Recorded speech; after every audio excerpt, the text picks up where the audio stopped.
Welcome back with another new vlog in our road trip. So second destination actually Ooty, but మేము అనుకుంది వయనాడ్. కూర్గ్ నుంచి వయనాడ్ వెళ్ళే దారిలో మేము సఫారీ దగ్గర ఆగుదాం అనుకున్నాము. సో నేను అది ముందు వ్లాగ్లోనే చెప్పిన, బట్ సఫారీ దగ్గర మాకు చిన్న ఇష్యూ అయ్యింది. సో దానివల్ల మేము వయనాడ్ వెళ్ళలేదు. బికాజ్ మాకు అక్కడ టికెట్స్ దగ్గర కొంచెం చిన్న ఇష్యూ అయ్యింది. సిగ్నల్స్ లేకపోవడం వల్ల మేము పేమెంట్ 3 times చేసినాము అండ్ మాకు 2 times రిటర్న్ బ్యాక్ ఇవ్వలేదు. ఈచ్ పర్సన్ 1000 రూపీస్ అవుతుంది అండ్ మనకి ఆన్లైన్లో 2500 ఉంటుంది.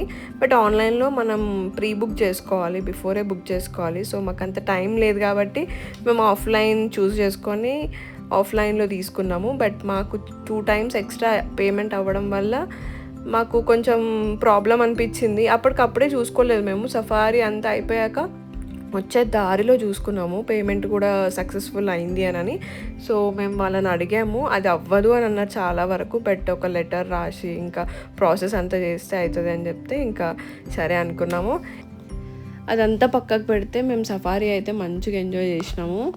మేము వెళ్ళింది 1 hour సఫారీ అనమాట. సో 1 hour ఫారెస్ట్లో తిరుగుతాము అండ్ ఎనిమల్స్ కొంచెం వర్షం రావడం వల్ల అవి బయటికి రావు అని వాళ్ళు ముందే చెప్పినారు. ఎలిఫెంట్స్ అయితే కనిపిస్తాయి, టైగర్ ఇవన్నీ కొంచెం తక్కువ కనిపిస్తాయి ఇప్పుడు ఈ సీజన్లో, అవి బయటికి రావు అని చెప్పారు. బట్ మా డ్రైవర్ ఒకసారి అడుగుతున్నారు, పక్కన ఆల్రెడీ వెళ్ళి వస్తున్నారు వాళ్ళు, రిటర్న్ అవుతున్నారు అనమాట. సో వాళ్ళని అడిగారు ఏమైనా కనిపిస్తున్నాయా, ఇంకెక్కడికెక్కడికి వెళ్ళాలి, ఏ స్పాట్స్కి వెళ్తే కనిపిస్తాయని. బట్ వాళ్ళకి కూడా ఏం కనిపించలేదంట. సో వాళ్ళు వెళ్ళిపోతున్నారు. మేము కొంచెం లోపలికి వెళ్ళినాము. అవి ఎక్కడైతే వాటర్ తాగుతాయో, ఎక్కడికైతే వచ్చి కొంచెం ఫుడ్ కోసం బయటికి వస్తాయో, సో ఆ స్పాట్స్కి తీసుకెళ్ళారు వాళ్ళు. బట్ అవి ఏం కనిపించలేదు. కానీ ఫారెస్ట్ అయితే ఎంత బాగుందంటే లోపలికి వెళ్తుంటే ఆ గ్రీనరీ చాలా ఎక్కువ ఉండే. సో మేము అవన్నీ చూసుకుంటూ బాగానే ఎంజాయ్ చేసినాము. అండ్ వెళ్ళేటప్పుడు మాకు ఏం కనిపించలేదు అసలు. ఇంకా వచ్చే దారిలో మాకు ఎలిఫెంట్స్ కనిపించినాయి, వెళ్ళి రిటర్న్ అయ్యే దారిలో కనిపించినవి. అవి కూడా ఒక మదర్ అండ్ డాటరో సన్నో ఇంకా తెలియదు, కానీ బేబీ ఎలిఫెంట్ కనిపించింది, ఒక పెద్ద ఎలిఫెంట్ కనిపించింది. దూరం ఉన్నంత వరకు ఏం భయం ఉండదు, అవి కొంచెం దగ్గరకు వస్తుంటేనే భయం అవుతుంది. నేను చాలా వరకు క్లిప్స్ ఏం తీసుకోలేదు, మేము ఎంజాయ్ చేసినాం అదంతా. వర్షం వల్ల మేము తీయలేకపోయినాం, కానీ కొన్ని తీసిన మాత్రం నేను ఇంక్లూడ్ చేస్తున్నాను వీటిలలో. ఇంకా డియర్స్ ఇట్లా రోడ్ల మీద ఎన్ని ఉంటాయి అంటే 100 డియర్స్ ఉంటాయి, కనిపిస్తూనే ఉంటాయి. మొత్తం ఫారెస్ట్ అంతా అవే. సో వే అంతా ఇంత బ్యూటిఫుల్గా ఉంటుంది వెళ్ళే దారిలో మొత్తము. అండ్ సఫారీ డీటెయిల్స్ ఎవరికైనా కావాలంటే కింద కామెంట్ సెక్షన్లో నన్ను అడగండి, నేను పెడతాను ఏమైనా డీటెయిల్స్ కావాలంటే రిగార్డింగ్ శాంచురీ. సో దాని తర్వాత మేము ఇంకా వెళ్ళిపోయినాం. అయితే ఆ రోజు నైట్ మేము, ఇది నెక్స్ట్ డే, ఆ రోజు నైట్ అంతా మేము వయనాడ్కి దగ్గరలో ఒక విలేజ్లో స్టే చేసినాము. సో అదంతా మాకు క్లిప్స్ తీసుకోలేదు నేను, బికాజ్ మాకు ఆ ట్రాన్సాక్షన్ పేమెంట్ వల్ల మేము కొంచెం లెటర్ రాయాలి, ప్రాసెస్ చేయాలి అంటే మేము అక్కడే ఆగిపోయినాం అనమాట. సో దాని నెక్స్ట్ ఆ రోజు నైట్ మేము దగ్గరలో కొంచెం స్టే తీసుకొని ఉండి దాని నెక్స్ట్ డే మేము ఊటీకి స్టార్ట్ అయిపోయినాము. సో ఇదంతా ఊటీలో. ఈ పిల్లోస్, ఈ బెడ్షీట్స్ అన్ని చాలా కూల్ ఉన్నాయి. వీటిని డ్రైయర్ తో డ్రై చేస్తున్నాం. పెట్టి పండుకోవాలి అసలు. ఇది వేసుకున్నా ఇది ఎంత మందం ఉంటుంది తెలుసా, ఇది 440 GSM ఉంటుంది. సాక్స్ వేసుకున్నావుగా, డేంజర్ చలి ఉంది. బట్ ఎక్స్పీరియన్స్ అవుతున్నాము అంటే ఇట్లా చలి ఉంటుంది, ఇట్లా ఉంటుంది అని. నేనైతే అసలు రాను, చెయ్యను ఇంత చలి ఉన్న ప్లేసెస్కి. ఎస్, నాకు అసలు బ్రీతింగ్ ప్రాబ్లం కూడా అవుతుంది ఒక్కొక్కసారి. ఫుడ్ బయట తినేసి వచ్చినాం, ఫుడ్ కూడా బాగాలేదు ఊటీలో. బిర్యానీ తిన్నాము, కానీ అసలు టమాటోస్, ఆనియన్స్ ఇవన్నీ ఎక్కువ వేసారు. చపాతీ ఏమో అసలు అది చపాతీలో లేదు, కర్రీస్ అది ఇన్స్టంట్ చపాతీ మనం వేసుకుంటాం కదా, సో అట్లా ఉంది.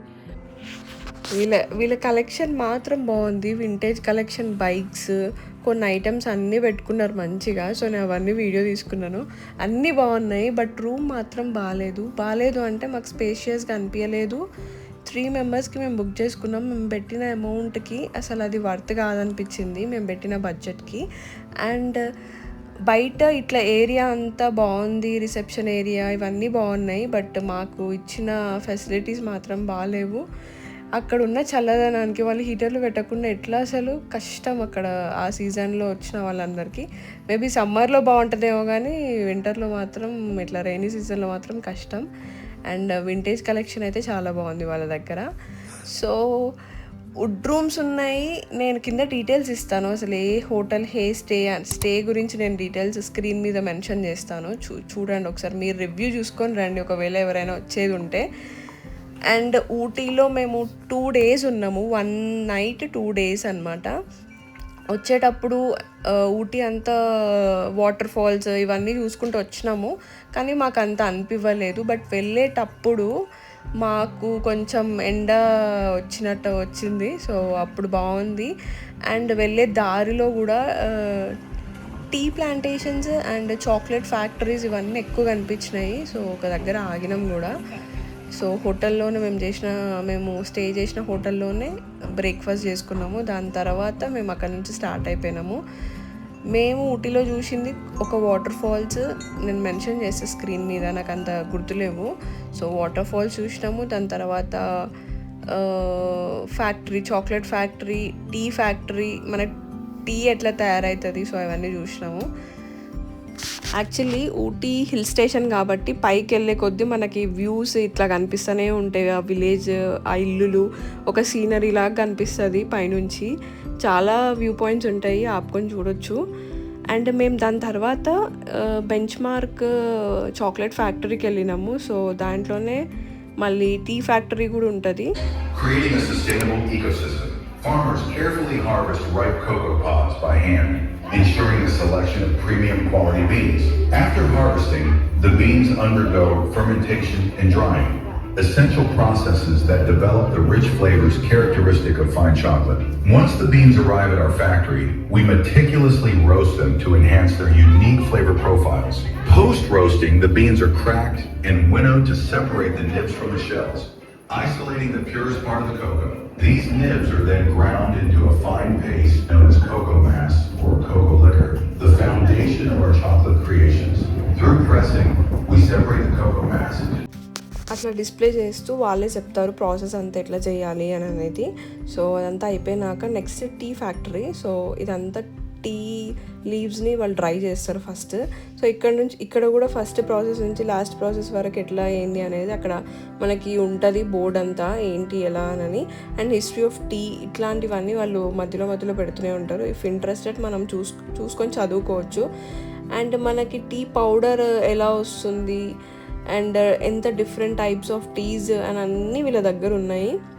మిషనరీ ఐటమ్స్ చూస్తేనే మనకు అర్థమైపోతుంది ఒక్కొక్క ప్రాసెస్ ఎట్లా జరుగుతుంది అనేది. అండ్ మేము అక్కడ టీని టేస్ట్ కూడా చేసినాము, చాలా మంచిగా అనిపించింది. అండ్ ఇంకా షాప్ కూడా చేసుకున్నాము, చాలా వరకు తీసుకొచ్చుకున్నాము చాక్లెట్స్, టీకి సంబంధించిన వెరైటీ ఐటమ్స్.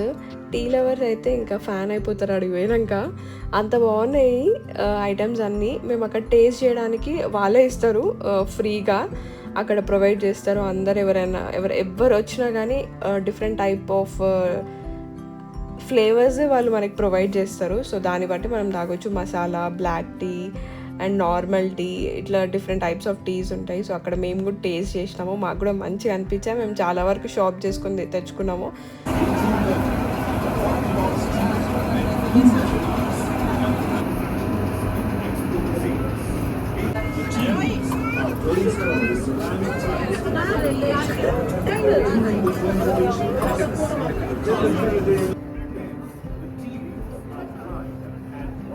అండ్ ఊటీలో ప్లేసెస్ అంటే ఇవే ఉంటాయి, ఇంకా డిఫరెంట్ టైప్ ఆఫ్ ఫ్యాక్టరీస్ ఉంటాయి. కాకపోతే మేము ఒక్కదానికే వెళ్ళినాము అక్కడ చూడ్డానికి. అక్కడే మనకు అర్థమైపోతుంది, ఒక్కటి చూస్తే సరిపోతుంది నాకు తెలిసి. సో అక్కడ మనకి రైట్ సైడ్లో ఉన్నవన్నీ అవే, హౌ టీ ప్లాంటేషన్స్ అనేవి ఎట్లా స్టార్ట్ అయింది అండ్ ఎట్లా ఇలా వచ్చింది అని. సో అదంతా అయిపోయినాక ఫ్యాక్టరీలో మనము ఎగ్జిట్ అయ్యేటప్పుడు మనకి ఇది షాపింగ్ అంతా ఉంటుంది. సో షాప్ చేసుకోవచ్చు. బట్ నాకు కొంచెం ఎక్స్పెన్సివ్ అనిపించింది కంపేర్ టు అదర్ ఫ్యాక్టరీస్కి. కాకపోతే ఇంకా మళ్ళీ వెళ్ళలేం కదా అని చెప్పేసి నేను అక్కడే షాప్ చేసుకున్నాను. అండ్ దాని తర్వాత టీ ప్లాంటేషన్ పార్క్కి వెళ్ళినాము. సో అక్కడ ఫొటోస్ ఆబ్వియస్గా దిగాల్సిందే కదా, వీడియోస్ ఫొటోస్ ఇవన్నీ దిగినాము. మనకి రోడ్ ఎక్కడో ఆ ప్లాంటేషన్స్ ఎక్కడ ఏం అర్థం కాదు, అట్లా ఉంటాయి అక్కడ అన్నీ. ఇదంతా ప్లాంటేషన్స్, వాళ్ళ ఫార్మింగ్ అంతా కమాండ్లో ఉంది. సో ఆ వ్యూ పాయింట్ దగ్గర ఆగి ఇదంతా తీసుకున్నాము. అండ్ అక్కడ కొన్ని పాయింట్స్ అన్నీ క్లోజ్ చేస్తున్నారు. So monsoon season, I mean ఈ రైనీ సీజన్లో మనము ఇట్లాంటి ప్లేసెస్కి వెళ్ళినప్పుడు హిల్ స్టేషన్స్కి చాలా వరకు ల్యాండ్స్కేప్స్ జరుగుతాయి కాబట్టి కొన్ని క్లోజ్ చేసారు. మాకు నెక్స్ట్ మున్నార్లో కూడా అట్లనే జరిగినాయి. సో నేను ఫర్దర్ చెప్తాను దాని details. We're going to Coimbatore. Isha Adiyogi దగ్గరికి వెళ్తున్నాం మేము. So on the way to Coimbatore from Ooty అయిపోయింది.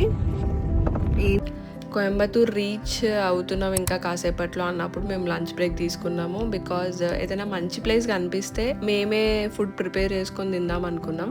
బట్ మాకు ఇంకా అట్లా కుదరలేదు కాబట్టి ఇంకా ఆగి తిందాం ఒక దగ్గర. ఇంకాసేపట్లో కోయంబత్తూర్ రీచ్ అవుతాము. అండ్ నెక్స్ట్ వ్లాగ్ అంతా నేను కోయంబత్తూర్ రీచ్ అది పెడతాను. సో అంటిల్ దెన్ నా ఛానల్ని సబ్స్క్రైబ్ చేసుకోండి. And thank you for supporting us. Bye.